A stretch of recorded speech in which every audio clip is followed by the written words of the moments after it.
Hello, this is Gene Irwin, the founder of the 3D Business Launch Model, and today we're going to talk about franchise and development recommendations. The franchise world is full of opportunities and pitfalls, which can provide a fulfilling career, expanded employment considerations, and in some cases, a long-term association with an experience that you'd rather avoid.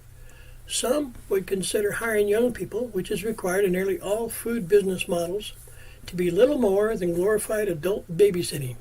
That may sound harsh, but when the majority of CGS or cost of goods sold is food and wages, you'll begin to see the picture. Shown are several examples of businesses highly dependent upon new, low-wage earners and costs of food.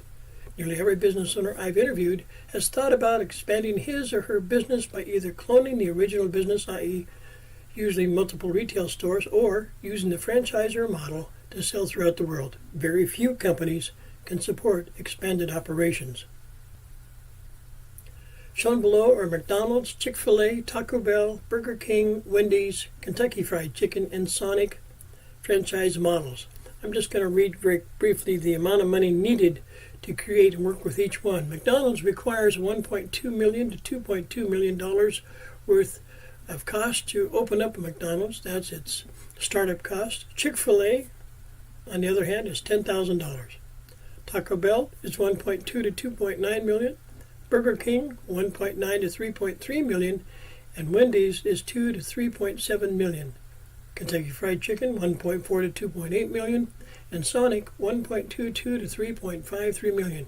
This is the amount of money required to start up the business. In fact, Business Insider says you must have at least $500,000 in liquid assets to open McDonald's, $750,000 to open Taco Bell, and $2 million in liquid assets to open up a Wendy's. So if you're not a millionaire, Wendy's is out of your picture.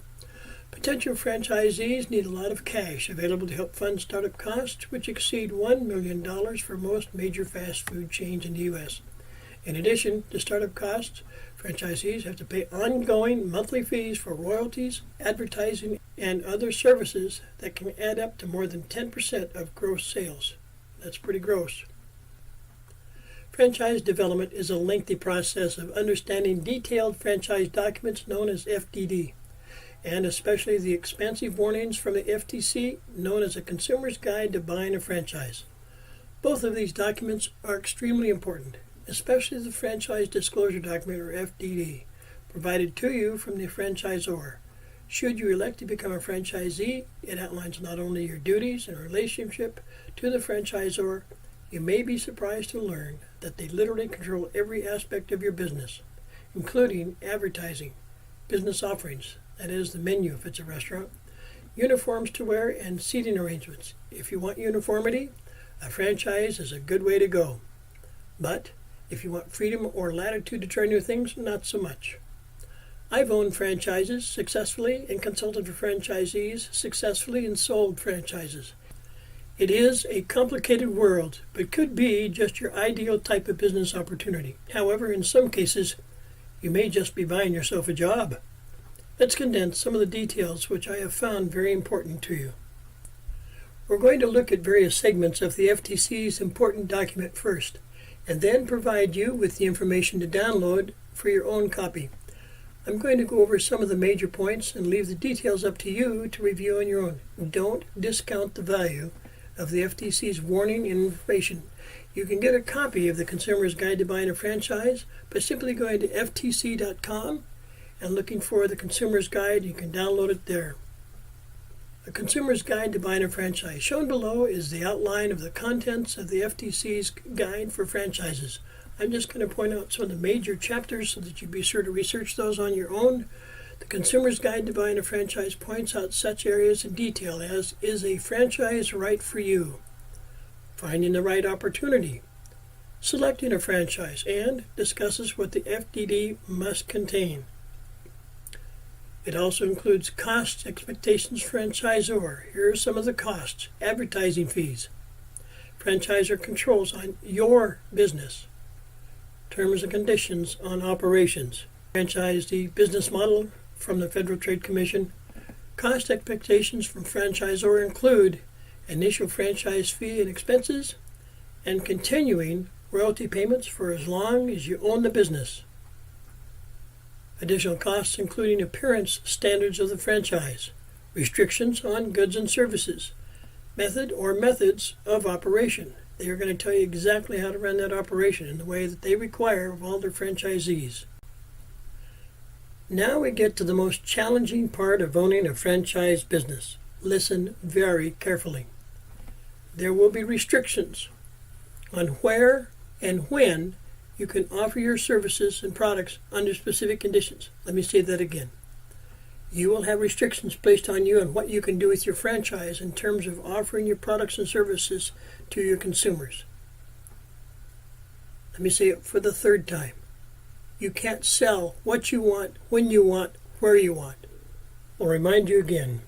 Your franchise is yours to pay for, but not yours to control. It is controlled by the franchisor, and you will not be able to sell your products and services when, where, and how you want to. You'll have to do it their way. You can't sell it into another area if you're not authorized to go there simply because it might be a protected territory. Or the franchisor might be selling an area directly to their consumers online. The franchise disclosure document is an item required by the FTC of every franchisor to give to you 23 different pieces of information. Some of those could be in a document that's 400 pages long. If there is a singular document to go through with a fine-tooth comb, it is the franchise disclosure document. You must go through this information carefully, as it tells you substantial information about the franchisor, the principles behind the company, and issues raised by previous franchisees. This is not something you want to make an emotional decision about, because you are most likely talking tens of thousands or hundreds of thousands of dollars up front, long before you see your first profit dollar. Take your time, go through it carefully. The Consumer's Guide to Buying a Franchise also contains detailed information about what to expect in the FDD from the franchisor. Some franchisor documents are over 400 pages long. Be prepared to go over several FDDs if you propose franchises before you consider making an expensive trip to their location for discussions. Most franchises will send you a copy of their FDD long before you need to expend funding for evaluations, site visits, etc. Beware of the smaller franchisors who say, well, you don't need to look at that information right now because you're not serious about buying a franchise. Transparency is a very important issue when buying a franchise. Be sure to talk with current and past franchise owners. I think you're surprised to learn there are many things behind the scenes that you did not expect in your favorite franchise. And that's the purpose of this franchise development series. Fortunately, there is a way to cover not only the consumer evaluation side and an understanding of the franchise offer potential long before you narrow down your decisions about which franchise. I've looked very carefully at the intent and content of the FBI, or the Franchise Business Review process, with a company up in New England, and have found them to be detailed in their comparisons of franchisors and franchisees, and with a very convenient way to cover a lot of ground right from your computer. I will show you some of the analysis content they use to give you the very best information in a timely manner. We'll discuss details of how to go about evaluating your own franchise opportunity. Just remember, the final decision to buy a franchise, although a very good pattern which may lead to business success, is no guarantee of it. As I mentioned, the FBR and the Franchise Business Review is going to help you compare franchises and give you the details of many things to consider in a very easy to understand format. They can be reached at https://franchisebusinessreview.com. Look them up. You'll be glad that you did. Use and develop industry resources to evaluate franchises in multiple ways. You're going to love using the FBR process. Once you've narrowed down your choices, we can then help you uncover which might be best for you.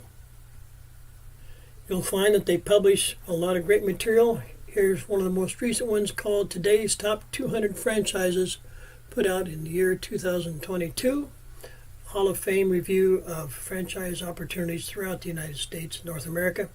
You're going to enjoy the content and you're going to enjoy the process because it's going to help your understanding of franchisors and franchisees and the entire complicated process very simply and very directly.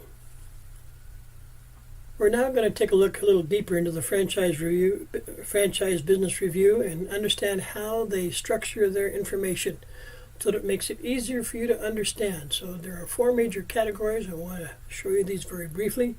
Well, number 1 is featured franchises. Underneath that is by investment size. Or number 3, special interest. And then my favorite, by industry. So no matter what you want to do, no matter what your experience is or background, you'll be able to search these through the most popular franchises, or the least expensive one, or the one that has most interest to you, like recession-proof franchises, for instance, underneath special interest, or by industry. Maybe you want to be in the pet services industry, or perhaps you want to be in education. So there's a little bit of everything for everybody. Take your time, go through all the details in the Franchise Business Review. You'll be glad you did. Then once you select in the areas, you're going to find a sequence inside the Franchise Business Review model that helps you narrow down to 2 or 3 companies that most likely will fit everything you're trying to accomplish. Take your time, go through all the materials on their website. You'll be very, very glad that you did. During the franchise development process, the key to finding and understanding the process of franchise development is to fully understand what the FTC publishes concerning the strengths and weaknesses of the franchise business route, including what to look for in detail. The franchise disclosure document, required to be published by every franchisor and available to each potential franchisee prior to contractual agreements, must be reviewed very carefully. I'll say that again. Must be reviewed very carefully by you and your investment team. My recommendation is to take full advantage of what the following excellent resource has for you in terms of franchise comparisons and a complete review from franchises of all costs and markets and all special interests. You'll be fully informed and very comfortable with their techniques and answers. So go to https://franchisebusinessreview.com. We'll be very glad that you did. Their sequence will help you get to the final solution before you have me engaged in helping you complete the process of franchise acquisition. This is Gene Irwin, the founder of the 3D Business Launch Model, rounding out the 3rd process called the Franchise Development Recommendations. We hope you enjoyed it. Have a good evening.